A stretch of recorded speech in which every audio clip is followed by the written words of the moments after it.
Praise the Lord.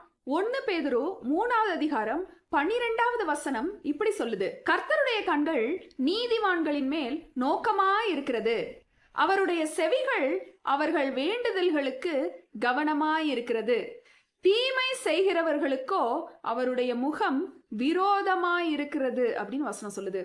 நீங்க நீதிமான்களா இருந்தீங்கன்னா, நீதி செய்கிறவங்களா இருந்தீங்கன்னா, கர்த்தருக்கு பிரியமான வாழ்க்கை செய்கிறவங்களா, கர்த்தருடைய பிள்ளைகளா நீங்க இருந்தீங்கன்னா, கர்த்தர் உங்களை பார்த்துக்கிட்டே இருக்கிறாருன்னு அர்த்தம்.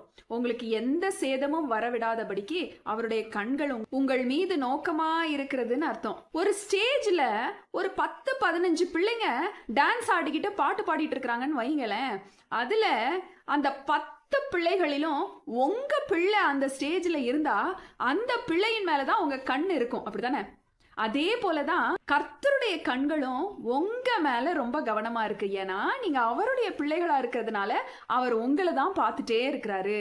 ஒரு பெரிய கூட்டத்துல எங்கேயோ இருந்து ஒரு சின்ன சத்தம் நம்ம பிள்ளைகளுடைய சத்தம் கேட்கும் போது அந்த கூட்டத்தில் உள்ள எல்லா சத்தத்தையும் விட நம்ம பிள்ளைகளோட சத்தம் நம்மளுக்கு எவ்வளவு தெளிவா கேட்கும். அதே போலதான் கர்த்தராகிய தேவனும் உங்க சத்தத்துக்கு அவ்வளவு அதிகமாய் செவி கொடுக்கு. நீங்க ஜெபிக்கிற காரியங்களை அவர் கவனமா கேட்கிறாரு. உங்க மேல அவர் ரொம்ப கவனமும் கரிசனை உள்ள தேவனுமாய் இருக்கிறார். ஆனா அதே நேரம் துன்மார்க்கமாய் ஜீவிச்சுட்டு இருந்தோம்னா, துன்மார்க்கமான வாழ்க்கை வாழ்ந்துட்டு இருந்தோம்னா, கர்த்தரை விட்டு விலகி வேற பக்கம் போயிட்டு இருந்தோம்னா அவருடைய முகம் உங்களுக்கு விரோதமாய் திரும்பும்னு வேதவசனம் சொல்லுகிறது. கர்த்தரோட முகம் ஒருவேளை நம்மளை விட்டு விரோதமா திரும்பிட்டுனா நம்ம வாழ்க்கை ரொம்ப பரிதாபமான நிலைமைக்குள்ள போயிடும்.